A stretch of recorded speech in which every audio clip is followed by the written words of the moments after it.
Olá, galera! Eu sou a professora Cris Begali e vim aqui hoje falar com vocês sobre esquema gráfico ou mapa conceitual.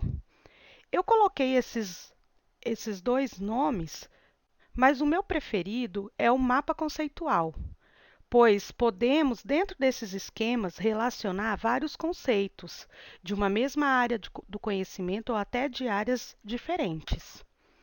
Mas o que seria exatamente? É uma estrutura gráfica que ajuda a organizar as ideias, conceitos e informações de modo esquematizado. Então, eu posso organizar um texto que eu leio resumidamente através de um esquema. Vocês verão um exemplo desse mais à frente. E consiste numa ferramenta de estudo e aprendizagem onde o conteúdo é classificado e hierarquizado de modo a auxiliar na compreensão do indivíduo. Vou trazer para vocês agora alguns tipos de mapas conceituais e, na verdade, os mais usados. O mapa conceitual hierarquizado é aquele em que temos um tema central e esse tema central é ligado a outros temas. Então, na hierarquia aqui, animais. Dentro de animais, nós temos animais carnívoros e animais herbívoros. Dentro dos animais carnívoros, nós temos os exemplos aqui de animais carnívoros: leões, lobos, tigres, né? Podia ter aqui, e por aí vai. Dos herbívoros, nós temos aqui como exemplo elefantes, vacas, coelho e poderíamos colocar outros exemplos. O próximo mapa conceitual é em formato de teia de aranha, onde nós temos apresentado um tema central e ele pode ser ligado a outros temas, né, como no caso aqui poluição, que também será relacionado com outros. Então, a poluição nós temos relacionado mortes, efeito estufa. Ainda relacionado ao meio ambiente, nós temos seres vivos, porque todos os seres vivos fazem parte do ambiente. Os seres vivos, eles podem ser divididos em flora e fauna. Então, os animais e as plantas. Ainda dentro de meio ambiente, temos os minérios. Esses minérios, eles geram riqueza. Então, são eles ouro, prata e vários outros minérios aí que existem na natureza. Trouxe como exemplo aqui para vocês um mapa conceitual de um conto bem conhecido. Afinal, quem não conhece a história da Chapeuzinho Vermelho, não é mesmo? Esse mapa, ele é um mapa hierarquizado, mas aqui eu não fiz aquelas setinhas, tá? Nós poderíamos colocar aqui personagens no quadro e puxar as setinhas para os personagens. Mas aqui eu resolvi destacar através de quadros e cores, tá? Então, dentro da história da Chapeuzinho Vermelho, como personagens, nós temos a Chapeuzinho, o Lobo Mau, a vovó, o caçador e a mãe. Cada um desses personagens tem algumas características. Então, a Chapeuzinho, nós podemos colocar que ela é ingênua, que ela é carinhosa. Aqui nós poderíamos colocar também características físicas. Então, eu poderia dizer que a Chapeuzinho é bonita, que a Chapeuzinho é magra ou se ela é gorda, né? Ou se é baixa, alta e assim por diante. O lobo mau, né, que é persuasivo e malvado, a vovó, solitária, inocente, o caçador, corajoso, esperto, a mãe, cuidadosa, amorosa. Depois podemos falar aqui sobre o enredo. O enredo tem uma sequência.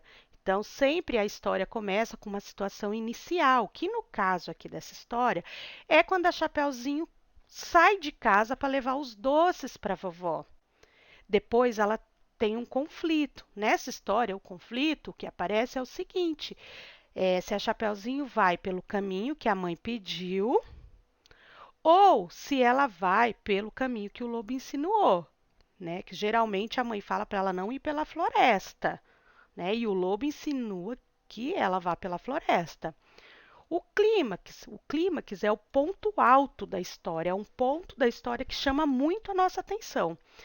No caso dessa, é quando a Chapeuzinho faz as famosas perguntas para a vovó, né? Que é o lobo disfarçado. Então, vovó, para que esses olhos tão grandes? E depois o desfecho, que é a parte final da história, né? Nesse caso, quando a Chapeuzinho e a vovó são salvas e tudo termina bem. Depois o tempo. Falar um pouquinho para vocês sobre Era uma Vez. Quando eu começo uma história com Era uma Vez, o Era uma Vez dá a ideia de não de uma ideia não cronológica, de um tempo que a gente pode inserir em qualquer época. Então, pode ser era uma vez lá do passado, era uma vez de um dia atrás e assim por diante. Nós imaginamos que essa história ocorreu durante o dia, né? O espaço, a história acontece na floresta e na casa da vovó.